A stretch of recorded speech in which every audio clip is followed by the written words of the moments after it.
রাজ্যের 7টি রথযাত্রা কমিটি পাবে 5 লক্ষ টাকা করে সহায়তা। ঘোষণা মুখ্যমন্ত্রীর। বিশেষ সহায়তা পাবে রাজ্যের 7টি রথযাত্রা কমিটি।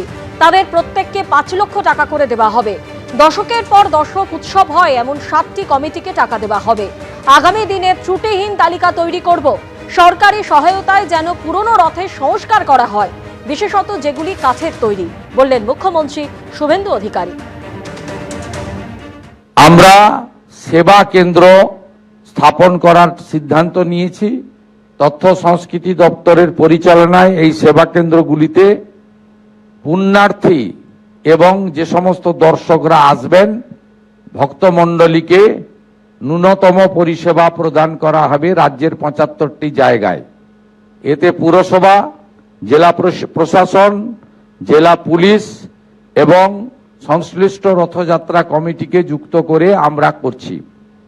আমরা যে সমস্ত রথযাত্রাগুলি দশকের পর দশক ধরে হয়, প্রাথমিকভাবে এমন প্রায় 60টি রথযাত্রা কমিটিকে আমরা 5 লক্ষ টাকা করে সরকারি সহায়তা আজকে প্রদান করব। এটি আমাদের অংশগ্রহণ। এক্ষেত্রে প্রথম বছর তালিকা তৈরিতে কোনো যদি ত্রুটি থেকে থাকে আপনারা ক্ষমা সুন্দর দৃষ্টিতে দেখবেন।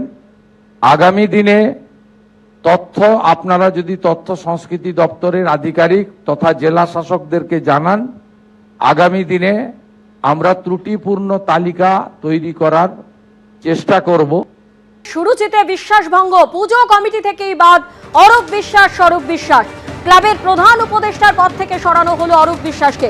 টেলিফোনে আমাদের প্রতিনিধি অরিত্রিক ভট্টাচার্য আমাদের সঙ্গে রয়েছেন। অরিত্রিক, কি খবর?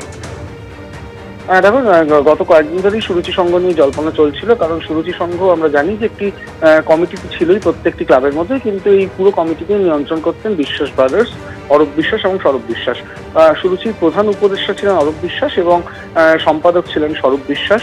গতকালকেই সুরুচির ক্লাবে একটি বৈঠক হয়েছে এবং সেখানে রেজলিউশন নেওয়া হয়েছে এবং রেজলিউশন নিয়ে নতুন কমিটিকে চূড়ান্ত করা হয়েছে এবং যেটা দেখা যাচ্ছে যে নতুন কমিটি থেকে এই দুজনকেই কিন্তু বাদ দেওয়া হয়েছে। আমরা জানি স্বরূপ বিশ্বাস এখনো জেলবন্দি রয়েছেন।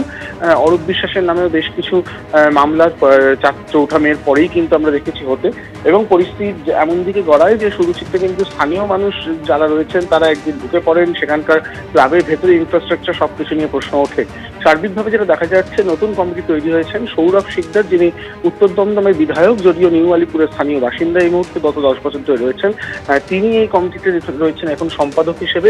বিল্লদল ভট্টাচার্য, প্রখ্যাত আইনজীবী, অ্যাডভোকেট জেনারেল, তাকে প্রধান উপদেষ্টা রাখা হয়েছে এই কমিটিতে। যদিও নতুন কমিটির তরফে বলা হচ্ছে এই কমিটি পরিবর্তনের পর পুরনো কয়েকজন লোক কিন্তু তারাও কিন্তু এখনো পর্যন্ত কমিটি এবং পুজো থেকে শুরু করে অন্যান্য যে কাজকর্ম ক্লাবের চলে সেগুলো কোনোভাবেই ব্যাহত হবে না। এমনকি যে মাঠ শুরু হতো সেই মাঠই এলআইসি থেকে পুজোর দিনের জন্য ছাদটিকে ব্যবহার করার কথাও ভাবা হয়েছে। চলতি একেবারে অরিত্রিক, তুমি যেমনটা বলছিলে যে সুরুচি সংঘের পুজোয় নতুন সম্পাদক হলেন বিজেপি বিধায়ক সৌরভ শিকদার। এবিপি আনন্দ, এগিয়ে থাকে, এগিয়ে রাখে।